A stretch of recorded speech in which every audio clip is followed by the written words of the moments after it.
Good morning students. आपने retirement और death का चैप्टर कर लिया है। अब आपका नेक्स्ट चैप्टर है dissolution of a partnership firm, chapter number 6, जो पिछले साल की बुक है। उसके अंदर आपको ये मिलेगा चैप्टर नंबर 5। ठीक है, dissolution of a partnership firm, यानी कि डिसोल्यूशन अब हम ख़त्म कर रहे हैं, बंद कर रहे हैं ऑफ ए पार्टनरशिप फर्म को, जो हमारी पार्टनरशिप चल रही थी। फर्म यानी कि पूरा का पूरा बिजनेस। डिसोल्यूशन ऑफ पार्टनरशिप और डिसोल्यूशन ऑफ पार्टनरशिप फर्म, यहाँ दो अलग अलग मीनिंग है। मैं भी आपको डिफाइन कर देता हूँ दोनों ही आपसे क्या कहना चाहते हैं। एक वर्ड आएगा केवल डिसोल्यूशन ऑफ पार्टनरशिप, केवल यहाँ तक का, और एक बनता है डिसोल्यूशन ऑफ पार्टनरशिप फर्म। अब इन दोनों का डिफरेंस क्लियर करने के बाद हम आगे चलते हैं। यानी कि ये फर्म को बंद करने का टाइम है, ठीक है, उसे हम बोलते हैं dissolution of a partnership firm. आइए देखते हैं दोनों का डिफरेंस। कहता है, पहले मैं बात कर रहा हूँ डिसोल्यूशन ऑफ पार्टनरशिप, केवल किसकी बात कर रहा हूँ? Dissolution of partnership. पार्टनरशिप का डिसोल्यूशन यानी कि पार्टनरशिप का खत्म होना, यानी कि पुराने वाली पार्टनरशिप का खत्म हो जाना और एक नई पार्टनरशिप का शुरू हो जाना। इसका मतलब ये है कि आपका जो बिजनेस है कंटिन्यू चलता रहेगा, आपका बिजनेस बंद नहीं हो रहा है, बल्कि आपकी जो पुराने वाली पार्टनरशिप है वो ख़त्म हो रही है, जिसे आप लोग रिकॉन्स्टिट्यूशन ऑफ पार्टनरशिप भी बोलते हो। फॉर एग्जांपल, आपने सेकंड चैप्टर के अंदर पढ़ा था change in profit sharing ratio के अंदर, पहले वाला रेशो ख़त्म हो गया, एक नया रेशो शुरू हो जाता है, तो उसको भी हम क्या बोलते हैं? Dissolution of a partnership. अगर कोई नया पार्टनर एडमिट होता है तो पुराने वाला रेशो खत्म हो जाता है और एक नया प्रॉफिट शेयरिंग रेशो बन जाता है, उसको हम बोलते हैं डिसोल्यूशन ऑफ ए पार्टनरशिप। अगर कोई पार्टनर रिटायर हो जाता है या किसी की डेथ हो जाती है या किसी को फर्म से हम लोग एक्सपल्शन कर देते हैं, निकाल देते हैं, निष्कासित कर देते हैं, तो भी पुराने वाला रेशो खत्म हो जाता है और एक नया रेशो स्टार्ट हो जाता है। क्लियर? तो इसको हम लोग बोलते हैं डिसोल्यूशन ऑफ ए पार्टनरशिप। इसमें क्या होगा? आपका बिजनेस कंटिन्यू चलता रहेगा, केवल पुराने वाली पार्टनरशिप खत्म हो जाएगी और एक नई पार्टनरशिप क्या हो जाएगी? स्टार्ट हो जाएगी। लेकिन जो नेक्स्ट टॉपिक है वो कहता है dissolution of a partnership firm. Dissolution मतलब समाप्त हो जाना, ऑफ ए पार्टनरशिप फर्म यानी कि मैं पूरे नाम की बात कर रहा हूँ। Dissolution of a partnership firm का मीनिंग है कि पूरी की पूरी पार्टनरशिप बंद हो जाना, दुकान ही बंद हो जाना, जितनी भी एसेट है, जितनी भी प्रॉपर्टी है, सबका बिक जाना, जो लायबिलिटी है सबकी पेमेंट कर देना, कोई लेना नहीं, कोई देना नहीं, आपसी हिसाब किताब करा और सब कुछ एंड। अब ना वो बिजनेस रहेगा, ना उसका नाम रहेगा, कुछ भी नहीं रहेगा। क्लियर है? उसको हम लोग बोलते हैं dissolution of a partnership firm. ये है इन दोनों का डिफरेंस। आइए अब मैं आपको बताता हूँ कि डिसोल्यूशन, और हमारा जो टॉपिक है वो है dissolution of a partnership firm, ना कि डिसोल्यूशन ऑफ ए पार्टनरशिप। जो डिसोल्यूशन ऑफ ए पार्टनरशिप है वो आपने पीछे के चैप्टर्स में पढ़ लिया। चैप्टर नंबर 2 के अंदर change in profit sharing ratio, chapter number 3 के अंदर admission of a new partner, उसके बाद रिटायरमेंट ऑफ ए पार्टनर पुरानी बुक के अंदर। और अगर नई बुक की बात करता हूँ तो ये एक एक चैप्टर आपका एक्सटेंड हो जाएगा। अब आगे चलते हैं और इसकी एक एक लाइन आपको पढ़ के बताता हूँ। कहता देखिए,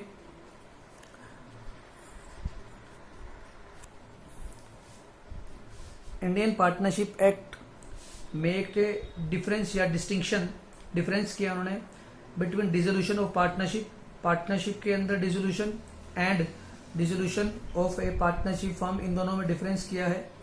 कहता है dissolution of a partnership means termination of the old partnership agreement. Dissolution of partnership का मतलब होता है कि पुराने वाला एग्रीमेंट खत्म हो जाना, and a reconstruction of the firm, और फर्म को दोबारा से रिकंस्ट्रक्ट कर देना, due to admission of a partner, due to retirement of a partner, due to death of a partner. Dissolution of partnership may और may not result into closing down of the business.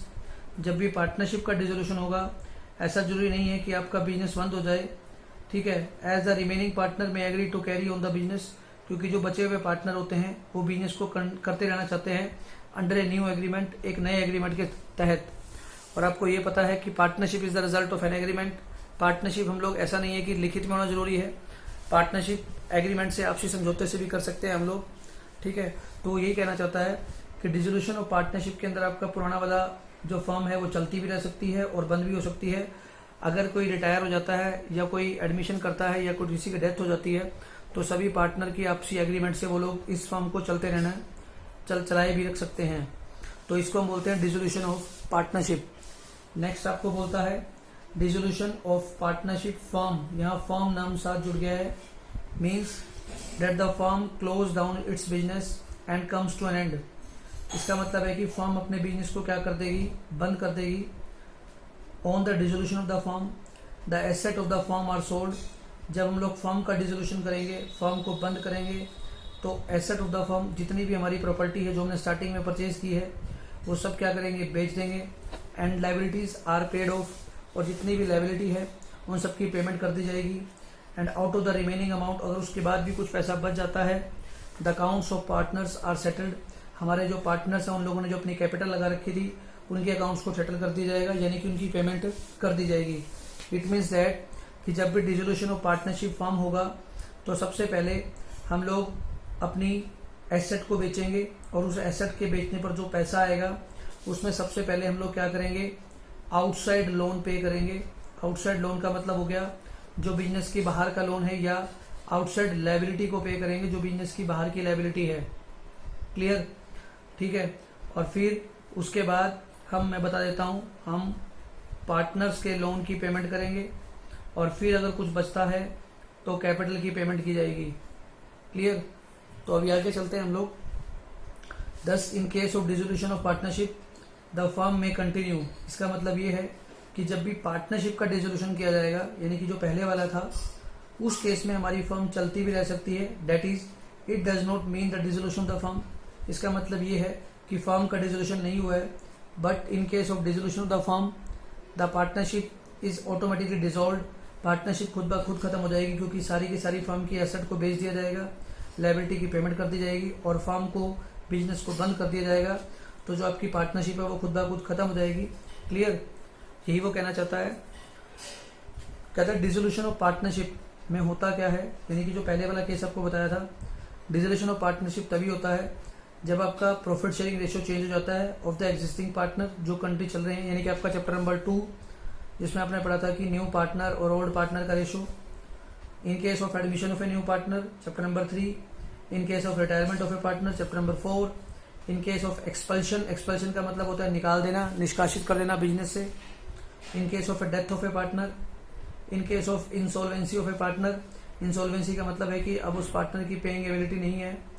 In case of expiry of the period of the partnership, और उस period का खत्म हो जाने पर, जिस period के लिए हमने पार्टनरशिप की थी, समझौता किया था, वो टाइम अगर पूरा हो जाता है तब भी हम क्या कर देंगे, पार्टनरशिप को डिसोल्यूट कर देंगे। क्लियर। तो कहता है ये था हमारा इन दोनों का डिफरेंस।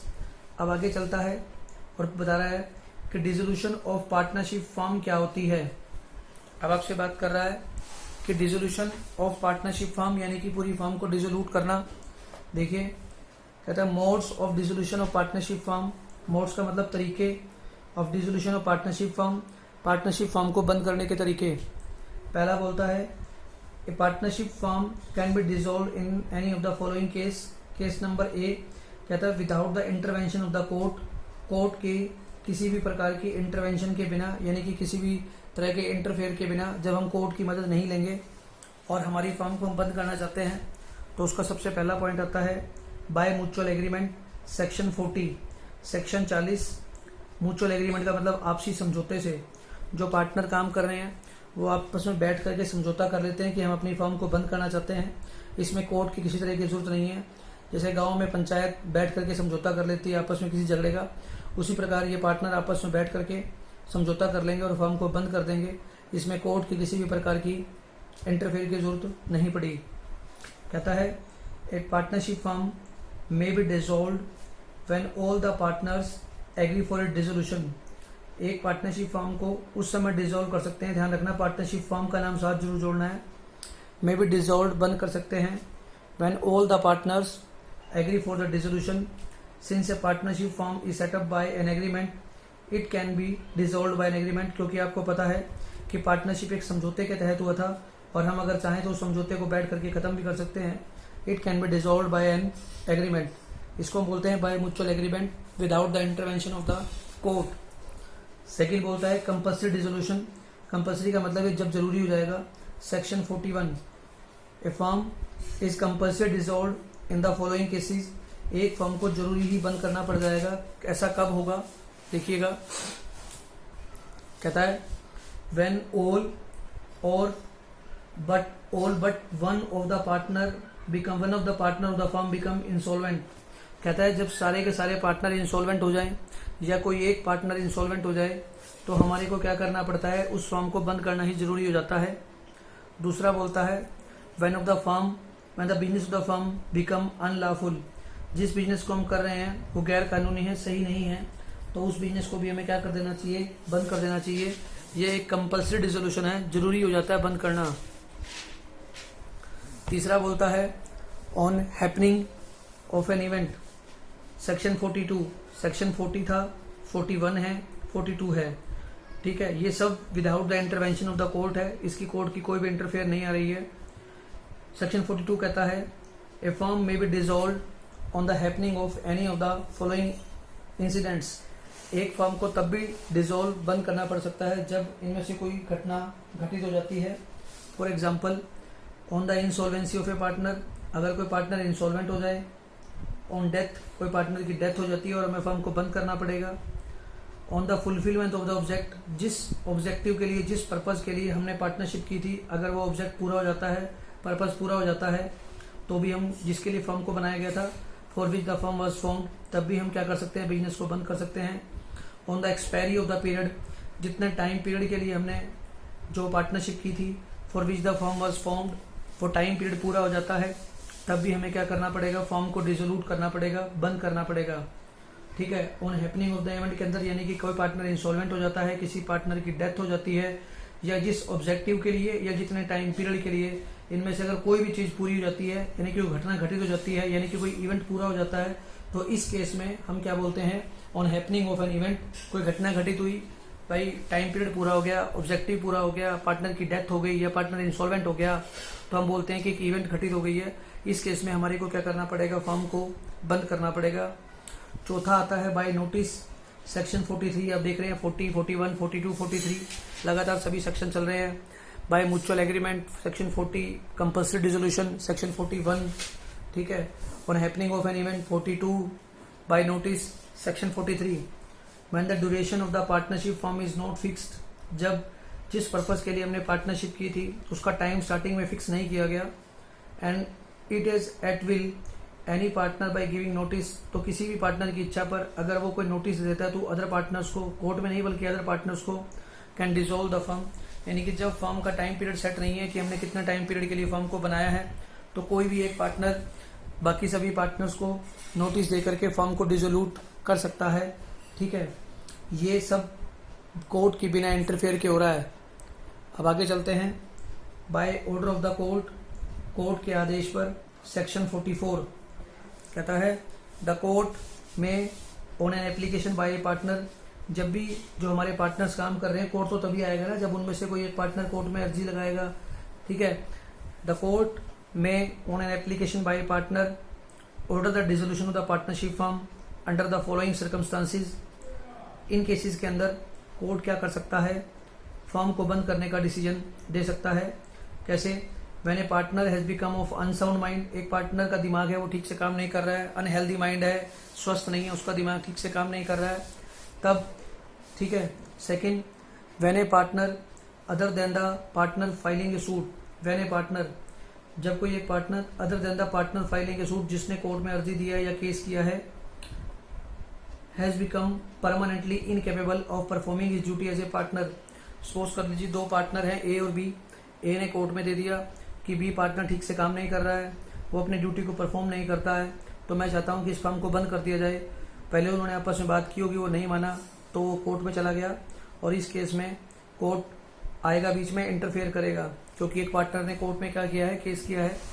तो वो बोलता है when a partner other than the partner filing a suit, जिस पार्टनर ने केस किया है उसके अलावा दूसरा पार्टनर जो है वो ठीक से काम नहीं कर रहा है, has become permanently incapable of performing his duties as a partner. Third बोलता है when a partner other than the partner filing a suit, जिसने केस किया उसके अलावा किसी और पार्टनर ने, इज गिल्टी ऑफ मिसकंडक्ट, दोषी है और मिसबिहेव करता है वो अदर पार्टनर्स के साथ, डेट में हार्म द पार्टनरशिप, जो फर्म के लिए नुकसानदायक है, पार्टनरशिप के लिए नुकसानदायक है, दूसरे को गाली देता है या काम नहीं करता है या कोई मिसबिहेव करता है, ठीक है, तो उस केस में फर्म को बंद कर देना चाहिए। फिर बोलता है when a partner other than the partner filing a suit wilfully और persistently commits breach of partnership agreement, जिस पार्टनर ने केस किया उसके अलावा जो बाकी पार्टनर है अपनी मर्जी से जो एग्रीमेंट है उसको तोड़ रहा है, बार बार उसकी एग्रीमेंट जो स्टार्टिंग में की गया था, ठीक है, उसकी कंडीशंस को पूरा नहीं कर रहा है, तो उस केस में भी हम फर्म को बंद करेंगे। और जिस पार्टनर ने कोर्ट में केस किया है कोर्ट उसमें क्या करेगा, इंटरफेयर करेगा। नेक्स्ट बोलता है when a partner other than the partner filing a suit has transferred the whole of his interest in the firm to a third party, कहता है कि जिस पार्टनर ने केस किया है उसके अलावा किसी और पार्टनर ने अगर अपना सारा का सारा प्रॉफिट मतलब जो उसका हिस्सा था वो उसने किसी और को ट्रांसफर कर दिया, किसी और को बेच दिया, और उस पार्टनर की अगर परमिशन भी नहीं ली, पूछा भी नहीं लिया, तो जिस पार्टनर की परमिशन नहीं ली है वो कोर्ट में केस करके भी इस बिजनेस को बंद करवा सकता है। हो सकता है उसने अपना बिजनेस किसी ऐसे पार्टनर को बेच दिया हो कि जो पार्टनर रिमेनिंग रह गया है उनकी आपस में बनती ना हो। नेक्स्ट बोलता है when the court is satisfied that the firm can not be carried on expect at a loss, जब कोर्ट को ये लगता है कि फर्म घाटे के अलावा किसी और तरह से काम कर नहीं पाएगी तो इससे बढ़िया है उस बिजनेस को बंद ही कर दिया जाए। और नेक्स्ट बोलता है when the court is satisfied that the resolution is just and equitable due to some other reasons, जब कोर्ट को ये लगता है किसी और रीजन से जो हमारे को सामने नहीं आ रहा है हमें इस फर्म को बंद कर देना चाहिए, अगर ऐसा कोई रीजन सामने आ जाता है तो कोर्ट उस केस में क्या कर सकता है, डिसीजन ले सकता है। तो ये था dissolution of partnership firm by the intervention of court and without the intervention of court. Without के अंदर आपने पढ़ा है म्यूचुअल एग्रीमेंट आपसी समझौते से, कंपल्सरी डिसोल्यूशन के केस में किसी इवेंट के हैपनिंग होने पर या बाय नोटिस की तरह, और इसमें पढ़ा है by order of the court, जब कोई पार्टनर ठीक से काम नहीं कर रहा है, अनसाउंड माइंड का है, ब्रीच ऑफ कॉन्ट्रैक्ट कर रहा है, ठीक है, उसने अपना प्रॉफिट शेयरिंग किसी और को सेल कर दिया है, ठीक है, मिसकंडक्ट करता है, तो ये सभी केस हैं जब कोर्ट को क्या करना पड़ता है, इंटरवेंशन करनी पड़ती है, ठीक है।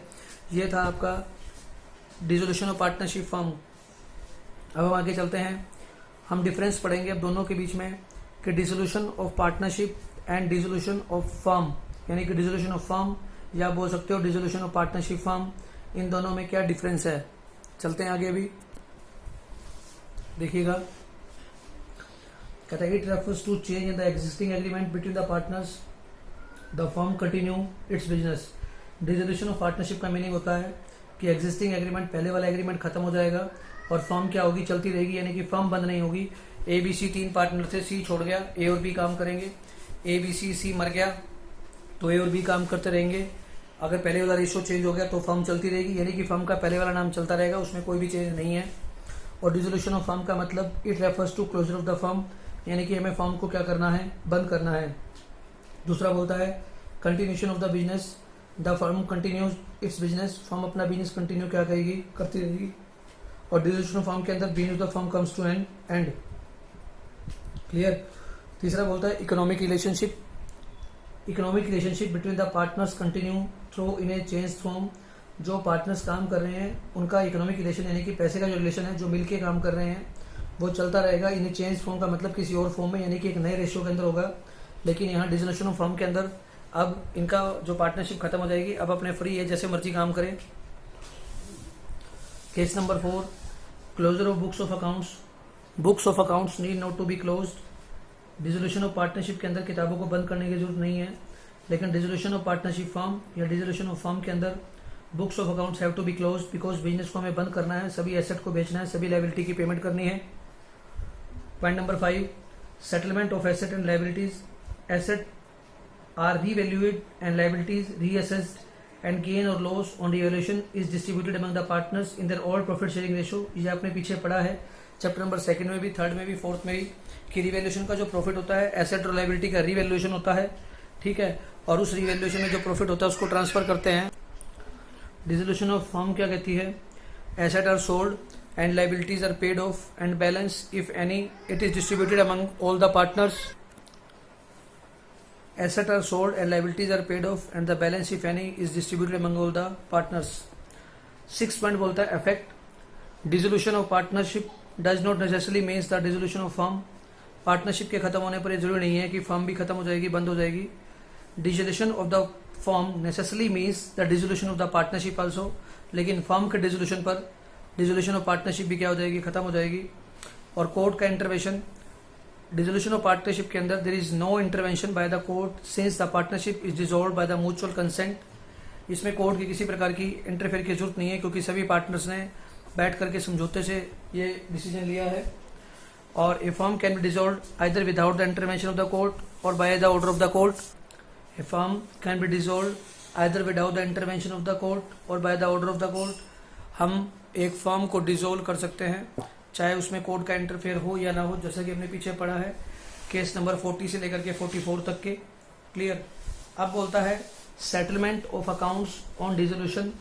आप अकाउंट्स का जो डिसोल्यूशन हुआ है आप उसमें अकाउंट्स को सेटलमेंट कैसे करेंगे, ठीक है। इस केस को बताया section 48 of the partnership act.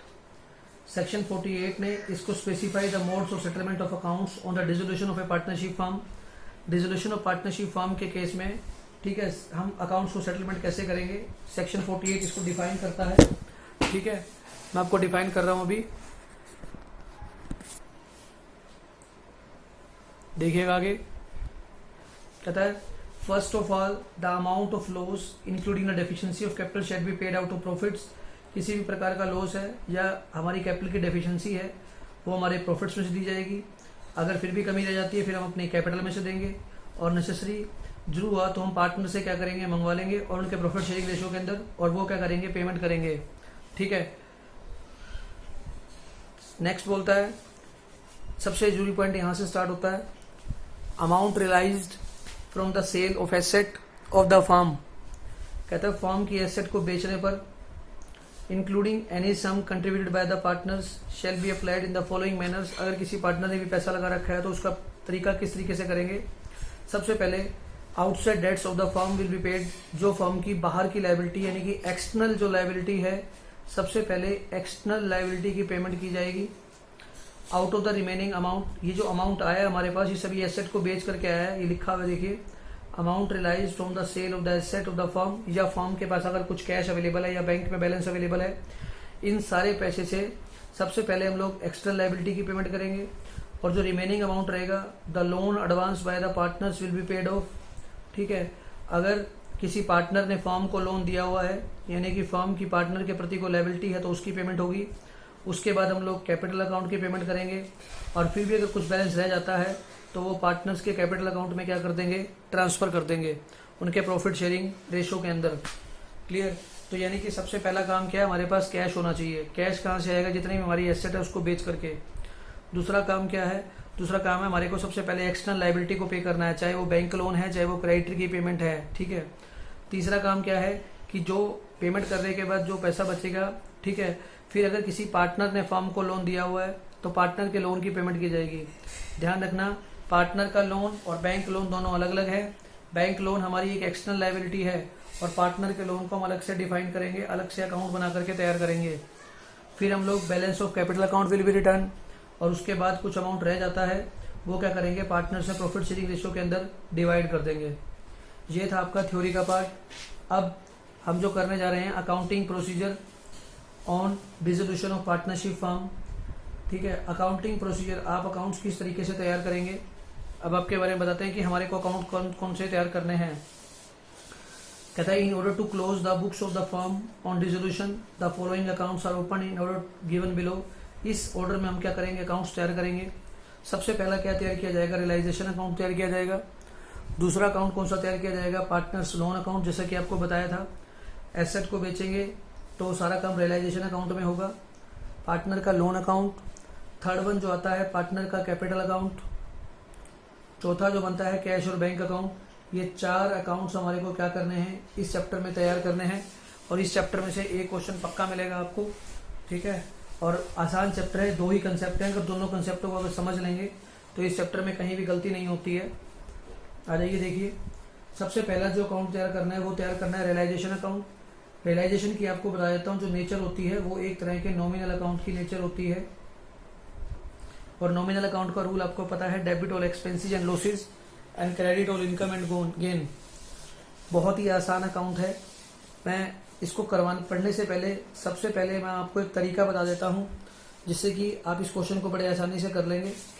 देखिए, सपोज कीजिए आपके पास एक क्वेश्चन गिवन है, ये इलस्ट्रेशन नंबर 4 है।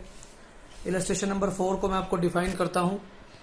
भाई ये आपके पास पूरा क्वेश्चन दिखा रहा है कि आप इसको किस तरीके से सॉल्व करेंगे।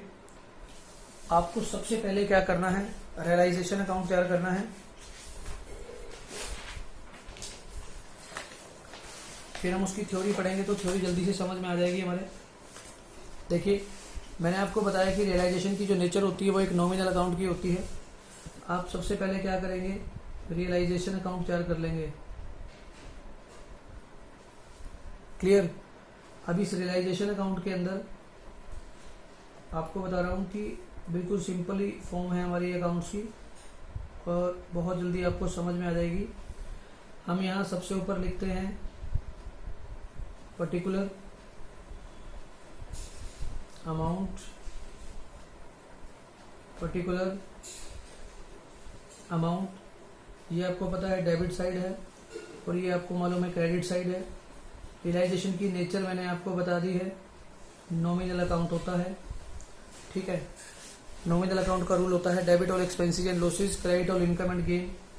आपको क्या करना है, जितनी भी एसेट्स हैं, मैं क्या बात कर रहा हूँ, जितनी भी एसेट है, ध्यान रखिएगा, जितनी भी एसेट है इनको बुक वैल्यू पे आपको कहाँ ट्रांसफर करना है, रियलाइजेशन अकाउंट के डेबिट साइड में ट्रांसफर करना है सबसे पहले। ठीक है, तो इस बात का भी ध्यान रखना है कि सभी एसेट्स को बुक वैल्यू पे ट्रांसफर करना है, लेकिन कुछ एसेट्स को ट्रांसफर नहीं करना है। मैं आपको बता देता हूं। एक तो अगर आपके पास कैश का बैलेंस है,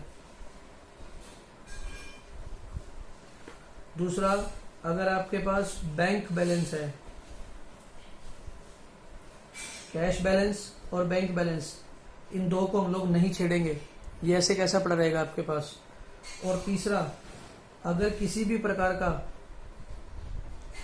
एक्यूमुलेटेड प्रॉफिट है या लॉस है, ठीक है, एक्यूमुलेटेड प्रॉफिट और लॉस है, इसको हम नहीं छोड़ेंगे, क्योंकि एक्यूमुलेटेड प्रॉफिट का ट्रीटमेंट थोड़ा सा और है, मैं आपको अभी डिटेल में बताऊंगा इसको।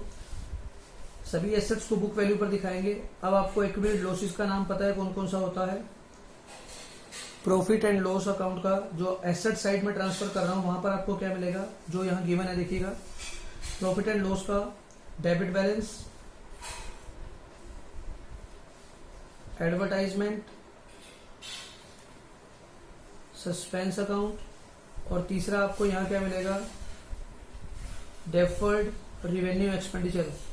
ये आपको सभी बैलेंस शीट की एसेट साइड में क्वेश्चन में गिवन होंगी।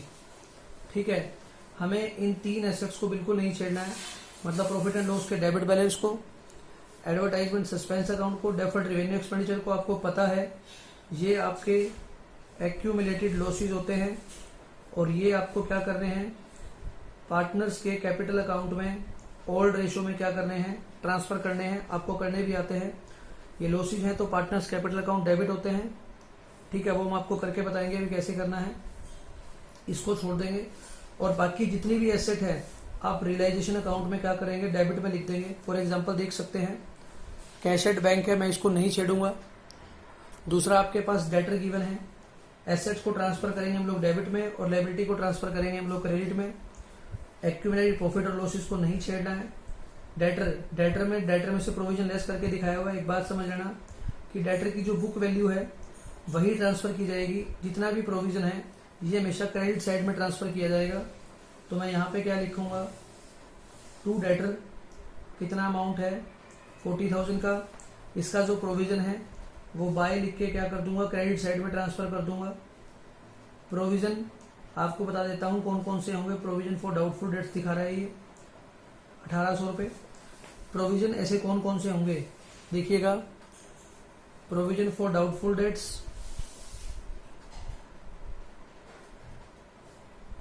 जो कि एक आपके सामने आ गया अभी,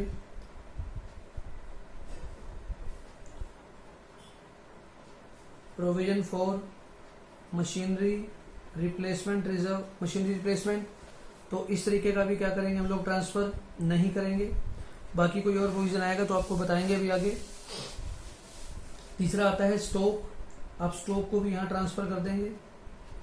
स्टॉक की बुक वैल्यू है 54,800 की। नेक्स्ट आपके पास रखा है मशीनरी 40,000 की। सभी एसेट्स को ट्रांसफर करना है, तो मशीनरी की वैल्यू रखी है 40,000 की। और फिर रखा है land and building, to land and building, इसकी वैल्यू दिखा रखी है 1,20,000 की। देखिए मैंने सभी ट्रांसफर कर दिए हैं। क्लियर। एसेट साइड और लायबिलिटी में आपको क्या क्या नहीं छेड़ना है देखिएगा। लायबिलिटी साइड में मैंने आपको पहले ही बता दिया है। एक तो आपको एक्यूमुलेटेड प्रॉफिट सारे के सारे यहाँ मिलेंगे, इनको नहीं छेड़ना है। लेकिन यहाँ पर दो ट्रीटमेंट अलग आएंगे।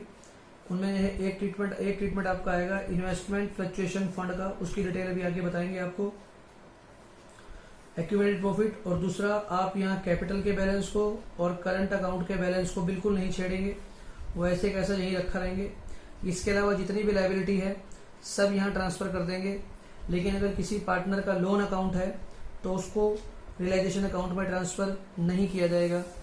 यहाँ पर आपकी केवल एक ही लायबिलिटी दिखा रखी है क्रेडिटर, आप उसे क्रेडिट साइड में डिफाइन करेंगे। बाय क्रेडिटर कितने का अमाउंट है 20,000 का। तो जो मैं आपको समझाना चाह रहा था मैंने यहाँ पे किया क्या है, रियलाइजेशन अकाउंट में सभी एसेट को डेबिट में ट्रांसफर कर दिया और सभी लायबिलिटीज को क्रेडिट में ट्रांसफर कर दिया। अब अगर मैं एंट्री लिखता हूँ जर्नल एंट्री, तो मैं क्या लिखूंगा, जो ऊपर लिखी है जैसे मैंने रियलाइजेशन अकाउंट डेबिट टू आपकी जितनी भी एसेट थी डेटर, फिर टू स्टॉक, फिर टू मशीनरी, फिर टू लैंड एंड बिल्डिंग। ये मैंने जर्नल एंट्री पास कर दी। और इसी तरीके से मुझे क्या करना है, लायबिलिटी के लिए provision for doubtful debts, next creditor to realisation. आप देख सकते हैं ये दोनों क्रेडिट हुए हैं, तो provision for doubtful debts creditor to क्या हो जाएगा रियलाइजेशन। जैसे कि आप लेजर पास करते हैं, सबसे पहला काम है मुझे इनको यहाँ ट्रांसफर करना, जो कि मैंने कर दी है। अब मैं आपको साथ साथ थ्योरी बता देता हूं। कहता है देखिए, a realisation account is open for disposing of all the assets of the firm and making payment to all the creditors. Realisation account इसलिए बनाया जाता है ताकि सभी एसेट्स को बेच दिया जाए और सभी लायबिलिटी की पेमेंट कर दी जाए। Realization account is a nominal account and the object of such account is to find out the profit or loss on the realization of asset and payment of liabilities. Realization account एक nominal account होता है और इसको बनाने का मुख्य purpose क्या होता है, प्रॉफिट और लॉस के बारे में जानना, ताकि मैं एसेट और लायबिलिटी की पेमेंट कर पाऊँ। Entry in the relation accounts are made in the following manner, इस तरीके से आप पास करेंगे। फॉर क्लोजिंग एसेट अकाउंट जो भी आपको करके बताई थी, all asset of the firm except cash and bank balance are transfer to the account at book value, book value में ट्रांसफर कर दी जाएगी। Realisation account debit to sundry asset, चाहे कोई भी एसेट आ जाए, like plant, land, building, machinery, furniture, stock या गुडविल भी आ जाए चाहिए। रियलाइजेशन टू गुडविल, ध्यान रखना गुडविल भी आ सकती है हमारे यहाँ पर, सन्ड्री एसेट में हम लोग गुडविल को भी इसी तरीके से ही ट्रीट करते हैं। While transferring the asset to the account, the following points may should be kept in mind। जब आप ऐसा कर रहे हैं तो कुछ बातों को ध्यान में रखना है। ऐसी कौन कौन सी बातें हैं देखिए। Only those assets which can be converted into cash are transferred to the this accounts। जो कैश में कन्वर्ट हो सकती है, यानी कि जो बाजार में बिक सकती है, केवल उन्हीं को रियलाइजेशन अकाउंट में ट्रांसफर किया जाएगा। fictitious assets such as accumulated losses like debit balance of profit and loss account, deferred revenue expenditure like debit balance of advertisement suspense account, जो कि आपको पहले बता चुका हूँ मैं इसके अंदर, etcetera are not included in the definition of assets and should not be transfer to realisation account. Such account should be transfer to the partners capital account. आपको पता है किसी भी तरीके का जो एक्यूमुलेटेड लॉस होता है वो पार्टनर्स के कैपिटल अकाउंट में डेबिट होता है, वहीं ट्रांसफर किया जाएगा। जिसने करके भी बता रखा है देखिए, partners capital account debit to profit and loss to deferred revenue expenditure, आपको ये पास करना पड़ेगा। चैप्टर नंबर 2, 3, 4 में आपने ये बातें सारी सीखी हैं। फिर बोलता है if there exists a provision against any asset such as provision for bad and doubtful debts or provision for depreciation, the asset should be transferred to realization account at gross figure, उसका मतलब total value पर transfer की जाएगी, and such provision account should be transferred to the credit side of realization account. ध्यान रखना ये gross value पर transfer किया जाएगा और जो प्रोविजन है वो रिलेशन अकाउंट के क्रेडिट में किया जाएगा, जैसे भी आपको करके बताया था. For example is the total debtor are 50,000 and the provision for doubtful debts is 4,000. The entry will be realisation account debit to debtor, full amount से क्रेडिट हो जाएगा, और प्रोविजन फॉर डाउटफुल डेट्स क्या हो जाएगा 4,000 से अलग से हो जाएगा. Following entry is pass for the transfer of such provision. हर ऐसे और कौन कौन से प्रोविजन आ सकते हैं आपके पास, like provision for bad and doubtful debts की तरह, या प्रोविजन फॉर डेप्रिसिएशन हो गया, या मशीनरी रिप्लेसमेंट रिजर्व आ गया, या इन्वेस्टमेंट फ्लक्चुएशन फंड भी आ जाए, तो ये भी कहाँ जाएगा, टू रियलाइजेशन में जाएगा. हालांकि पीछे हमने पढ़ा था कि इन्वेस्टमेंट फ्लक्चुएशन फंड को पार्टनर्स कैपिटल अकाउंट में ट्रांसफर किया जाता है. जी हाँ, हम अब भी वही करेंगे, लेकिन अगर आपके पास बुक के अंदर इन्वेस्टमेंट की वैल्यू भी गिवन है और इन्वेस्टमेंट फ्लक्चुएशन फंड की वैल्यू भी गिवन है, तब आप इन्वेस्टमेंट फ्लक्चुएशन फंड को सीधा पार्टनर्स कैपिटल अकाउंट में ट्रांसफर नहीं करेंगे. आप कहाँ दिखाएंगे, रियलाइजेशन अकाउंट में दिखाएंगे सीधा ही. इस बात को ध्यान रखना. अगर आपके पास इन्वेस्टमेंट की वैल्यू गिवन नहीं है तब आप वो कहाँ ट्रांसफर कर देंगे, सीधा पार्टनर्स कैपिटल अकाउंट में. Clear. Cash and bank balance are not transfer to realisation account. Assets are always transfer to realisation account at book value. ये स्पेशल दोनों बातें उसने दोबारा बताई हैं. For closing liabilities, sundry liability to realisation, जैसे अभी आपको क्रेडिटर मैंने करके बताया है. Following points should be kept in mind while transferring the liability to the account. Only those liabilities which relate to third party are transferred to realization account, such as creditors, bills payable, bank overdraft, other outside liabilities, loan हो गया, provident fund, outstanding expense, partner की wife का loan. ध्यान रखना, partner की wife business की partner नहीं है, वो पार्टनर की वाइफ है, तो वो भी एक तरह का आउटसाइड लोन ही कहलाएगा, और ये भी कहाँ जाएगा, रियलाइजेशन अकाउंट में ही जाएगा. सेकेंड बोलता है partners loan account to are not transfer to realisation account. Partners loan account are prepaid and paid off separately. Partner ने अगर कोई लोन दे रखा है या ले रखा है तो उसके लिए एक अलग से अकाउंट जारी किया जाएगा. This is because partners loan account is paid after payment of the outside liability but before payment of partners capital.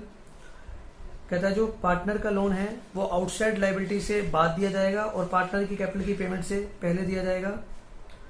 Undistributed profit या accumulated profit such as general reserve, reserve fund, credit balance or profit and loss account are not transferred to realization account. These accounts are transferred to partners capital account in their profit sharing ratio. Following entry is passed.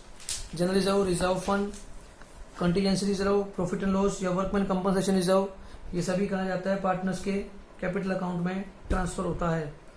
तो ये था आपका अब तक का case. इसमें last आपको बता देता हूँ कि वर्कमैन कंपनसेशन रिजर्व का ट्रीटमेंट कैसे किया जाएगा.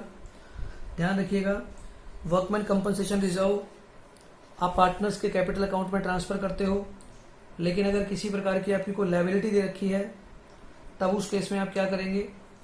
ध्यान रखिएगा, in case there is no liability तो आपको ये पता है कि वर्कमैन कंपनसेशन सीधा पार्टनर्स के कैपिटल अकाउंट में जाता है. लेकिन अगर कोई लायबिलिटी दे रखी है तो जितनी लायबिलिटी होती है वो रियलाइजेशन में जाएगी और जो रिमेनिंग अमाउंट होगा वो पार्टनर्स के कैपिटल अकाउंट में जाएगा. आप ऐसा कर चुके हैं. मान लीजिए कहता है कि वर्कमैन कंपनसेशन रिजर्व में 20,000 है और जो क्लेम है लायबिलिटी का वो 8,000 है, तब आप क्या करेंगे, आप लिखेंगे workman compensation reserve 20,000 to realisation 8,000 और टू पार्टनर्स कैपिटल अकाउंट कितना हो जाएगा 12,000. यानी कि रियलाइजेशन अकाउंट में आपने कितने की ट्रांसफर करी है 8,000 की. ओके, तो इस बात का हमारे को ध्यान रखना है. कहता है इन केस अगर दोनों बराबर आ जाते हैं तो हम क्या लिखेंगे, workman compensation to realisation. In case the amount of liability is more than, reserve 20 का है और लायबिलिटी 25 की है, तो हमारे पास जितना पैसा रिजर्व में पड़ा हुआ है उतना लायबिलिटी वहाँ जाएगा, लेकिन रिमेनिंग अमाउंट हमारे को पे करके दिखाना पड़ेगा. क्लियर है, चाहे वो 25,000 रुपये ही क्यों ना हो. इसका केस अभी आपको आगे करके बताएंगे कि जैसे आएगा. इसके बाद आगे चलते हैं, हमारे को इसके लास्ट टॉपिक चल रहे हैं हम लोग, entry for realisation of asset. जब आप एसेट को बेचेंगे तो आप क्या लिखेंगे, cash account debit to realisation. और जब कोई एसेट किसी पार्टनर के द्वारा ले ली जाती है तो उस केस में कैश नहीं आएगा बल्कि partners capital account debit to क्या लिखेंगे, रियलाइजेशन अकाउंट, ये हम पीछे भी पढ़ रखे हैं रिवोल्यूशन के अंदर भी। If an asset is given away to creditor, very important point है, अगर हमने किसी एसेट को किसी क्रेडिटर को in part or full payment of his dues, the agreed amount of this asset is deducted from the claim of the creditor and the balance is paid to him, no entry is pass for the transfer of asset to the creditor. कहता है कि अगर कोई partner, अगर कोई creditor, हमने उसकी payment करनी है और उसने हमसे कोई एसेट ले ली है, तो उसका किताबों में कोई भी लेखा नहीं किया जाएगा। लेकिन अगर क्रेडिटर की लायबिलिटी और ज़्यादा बढ़ती है तो हमारे को करके दिखानी पड़ेगी। फॉर एग्जांपल, हमारे सपोज कर लीजिए क्रेडिटर थे 60,000 के और उसने कहा कि मैं एसेट ले रहा हूँ आपसे 40,000 की, तो रिमेनिंग लायबिलिटी कितने की रहेगी? 20,000 की। ये हमारे को पे करके दिखानी पड़ेगी। इसका एक और एग्जांपल लेता हूँ। मान लीजिए क्रेडिटर थे आपके पास 60,000 के और आपके पास जो एसेट थी उसकी वैल्यू 40,000 की थी, लेकिन क्रेडिटर कहता है कि मैं तो ये एसेट आपसे केवल 20,000 की लूंगा, तो 20 की ले ली, तो रिमेनिंग लायबिलिटी कितनी रह गई? ध्यान रखना, उसने 20 की ली है, तो 60 में से अगर हम 20 लेस करते हैं तो 40 अभी भी हमारे को पे करने हैं। ऐसा नहीं है कि आप 40 की पेमेंट मान ले, नहीं, 40 को हमारे को अलग से अभी भी पे करना पड़ेगा। आइए देखते हैं। For example, if the amount due to a creditor is 1 lakh, अगर किसी की लायबिलिटी 1 लाख है and he agrees to take stock of the book value of 80,000 70,000। देखिए ये एग्जांपल आ गया। अगर बुक वैल्यू स्टॉक उसने लेना तय कर लिया, उसकी वैल्यू 80,000 थी लेकिन उसने 70 में लेना तय किया, तो 1 लाख में से 70 लेस करने के बाद उसकी जो रिमेनिंग लायबिलिटी रहेगी वो 30 की रह जाएगी और वो बैलेंस उसने किसमें कर दिया? कैश में पेमेंट कर दिया। ऐसा नहीं है कि आप 80 को लेस करेंगे, जितने में वो लेना तय करेगा उतने की लायबिलिटी माइनस होगी। Clear? If the question is silent about the realization of an asset, it is assumed that the asset has not realized any amount। ध्यान रखना, हमने जो बुक वैल्यू की ट्रांसफर करी है, किताबों में हो सकता है कि किसी एसेट के बिकने के बारे में कुछ भी नहीं बता रखा है, तो हम ये मानेंगे कि उसके बेचने पर हमारे को कोई भी पेमेंट नहीं मिली है।